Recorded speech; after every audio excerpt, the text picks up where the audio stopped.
This call is now being recorded. A very pleasant good morning to all of you. Last lecture में हमने echelon form से rank को discuss किया था. Now we will discuss rank by normal form and rank nullity theorem. सबसे पहले कि normal form होती क्या है? If A is an M cross N matrix and by a series of elementary operation, row or column both, it can be put into any one of the following forms, which is known as normal or canonical forms, then it is said to be that we have converted the given matrix into a normal form where IR is the unit matrix of order R. कौन सी forms होती हैं वो देखते हैं. IR 0 0 0, IR 0, IR 0 और IR. Normal form का मतलब होता है किसी भी गिवन मैट्रिक्स को रो और कॉलम दोनों एलिमेंट्री ऑपरेशंस लगाने के बाद इन चारों में से हम किसी भी एक फॉर्म में कन्वर्ट कर दें तो वो हमारी नॉर्मल या कैनोनिकल फॉर्म कहलाती है. अगर हम इन फॉर्म्स को ध्यान से देखें तो हम इसमें क्या करते हैं, आइडेंटिटी मैट्रिक्स में कन्वर्ट कर देते हैं पूरी की पूरी मैट्रिक्स को या फिर बाकी बचे हुए एलिमेंट्स को जीरो. तो पहली फॉर्म में अगर हम देखें तो हमने क्या लिखा है, IR के साथ बाकी सारी रो और column zero. That means identity बनेगी और बाकी सब जीरो बन जाएगा. सेकेंड फॉर्म है आइडेंटिटी के साथ एक रो जीरो है, थर्ड में आइडेंटिटी के साथ एक कॉलम जीरो है और फोर्थ का मतलब होता है पूरी की पूरी आइडेंटिटी. इन चारों में से अगर किसी भी फॉर्म में हमारी मैट्रिक्स कन्वर्ट हो जाती है तो उसकी रैंक हो जाती है order of the identity matrix और यूनिटरी मैट्रिक्स.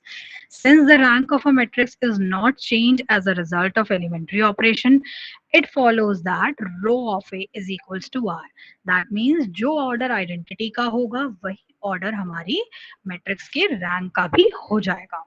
एग्जाम्पल देखते हैं. Reduce the following matrix A into its normal form and hence find the rank of the matrix. अगर एग्जाम में मेंशन नहीं है तो आप दोनों में से कोई भी मेथड लगा सकते हैं और अगर एग्जाम में मेंशन है तो आपको पर्टिकुलरली वही मेथड लगाना होगा. ये मेथड कंपैरेटिवली इजी हो जाता है क्योंकि आप इसमें दोनों तरह के एलिमेंट्री ऑपरेशंस को इस्तेमाल कर सकते हैं. स्टार्ट करते हैं question with the given matrix.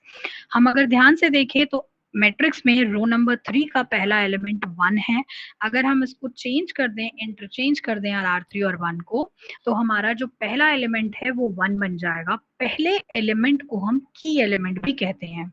की एलिमेंट यहाँ 1 वैसे भी आपको बनाना पड़ेगा, एक्लन में कंपल्सरी नहीं होता, एक्लन में सिर्फ हम कैलकुलेशंस के लिए यूज करते हैं. बट यहाँ हमें मैट्रिक्स को आइडेंटिटी बनाना है तो आइडेंटिटी के लिए इसे 1 बनाना पड़ेगा.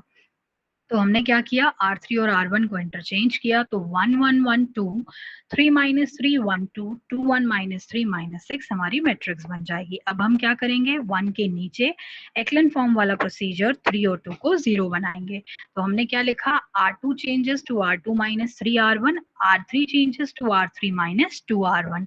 जब हमने ये एलिमेंट्री ऑपरेशन लगाया तो ये दो एलिमेंट 0 हो गए और ये हमारी रिक्वायर्ड मैट्रिक्स बनी. इसके बाद डिफरेंस ये आता है, एक्लन फॉर्म में हम मेन डायगोनल के नीचे के एलिमेंट्स को 0 करते हैं. यहाँ क्योंकि हम कॉलम ट्रांसफॉर्मेशन भी यूज कर सकते हैं तो हम क्या करेंगे कि जो हमारी पहली रो की बाकी बचे हुए एलिमेंट्स हैं उनको 0 करेंगे. कॉलम ट्रांसफॉर्मेशन का इस्तेमाल करते हुए हम कॉलम नंबर 1 का यूज करेंगे. जो कॉलम नंबर 1 है उसका एक एलिमेंट 1 है, बाकी सब 0 है, तो उसके इस्तेमाल से कोई और चेंज भी नहीं होगा और इजीली हमारी 0 बन जाएंगी. तो हमने क्या लगाया, C2 changes to C2 minus C1, C3 changes to C3 minus C1 and C4 changes to C4 minus 2 C1. क्या फायदा होगा, ये एलिमेंट 0, ये एलिमेंट 0 एंड ये एलिमेंट 0. तो अगर किसी भी रो और किसी भी कॉलम में एलिमेंट हमारे इजीली 0 हो जाए तो हमारे पास कन्वर्जन और इजी हो जाता है. R2 चेंजेस, अब हमने क्या किया, R2 रो में सारे के सारे नेगेटिव साइन थे, सबसे पहले हमने उसे पॉजिटिव किया. सेम काम हमने R3 में भी किया है. नेगेटिव साइन रिमूव करने के लिए क्या किया, -1 से मल्टीप्लाई कर दिया. तो R2 interchanges to -1 R2, R3 interchanges to -1 R3. ठीक है, तो हमारे पास जो वैल्यू रो बनी 6 2 4 और 1 5 10 बन जाएगा. आगे हमने देखा R2 और R3 को इंटरचेंज किया. ऐसा क्यों किया, क्योंकि सेकंड पोजीशन पे 1 हमें बनाना होगा आइडेंटिटी के लिए और थर्ड रो में वो ऑलरेडी मेंशन है. तो 1 0 0 0 0 1 5 10 और 0 6 2 4। अब आपको क्या करना है, हमने लगाया R3 changes to R3 minus 6 R2, क्योंकि यहाँ 6 है और यहाँ 1 है तो ये बन गया 0 माइनस 28 माइनस 56। उसके बाद हम कॉलम ऑपरेशंस भी लगा सकते हैं और रो भी, तो हमने इस्तेमाल किया C3 changes to C3 minus 5 C2। C3 क्या है, ये कॉलम, इस 1 की मदद से ये 0 और इस 1 की मदद से 10 भी 0, तो दोनों एक साथ लग गए। C4 changes to C4 minus 10 C2, ये भी 0 ये भी 0। अब आप देखें कॉलम वाइज लगाएं या रो वाइज लगाएं, दोनों में से आपकी मर्जी है, कोई भी यूज कर सकते हैं।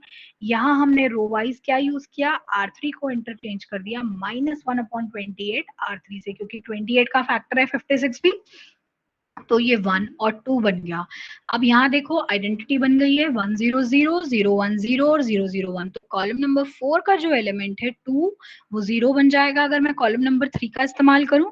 तो आगे हमने क्या किया, C4 को चेंज किया माइनस के 2 C3 से, माइनस के 2 C3 से जब आप इसको माइनस कर देंगे तो ये क्या बन जाएगा यहाँ पर 0। तो अगर आप ध्यान से देखें तो क्या फॉर्म बनी है, I3 के साथ एक कॉलम 0, तो ये नॉर्मल फॉर्म की एक कैटेगरी बन गई, कैटेगरी नंबर 3। ठीक, तो अब हम इसे क्या कहेंगे, this is the canonical form और नॉर्मल फॉर्म, और रैंक क्या हो जाएगी, आइडेंटिटी मैट्रिक्स का ऑर्डर। आइडेंटिटी का ऑर्डर क्या है यहाँ पर 3, तो row of A is equal to हमारी 3 हो जाएगी। किसी भी क्वेश्चन में अगर हम कन्वर्ट कर सकते हैं आइडेंटिटी में, हाँ अगर वो 4/4 की बनती तो इसकी रैंक 4 होती, 2/2 की बनती तो 2 होती, 3/3 की है तो 3। वो जब आप क्वेश्चन सॉल्व कर लेंगे तो वो अपने आप बनती चली जाएगी, बस आपको ध्यान से कैलकुलेशन करनी है।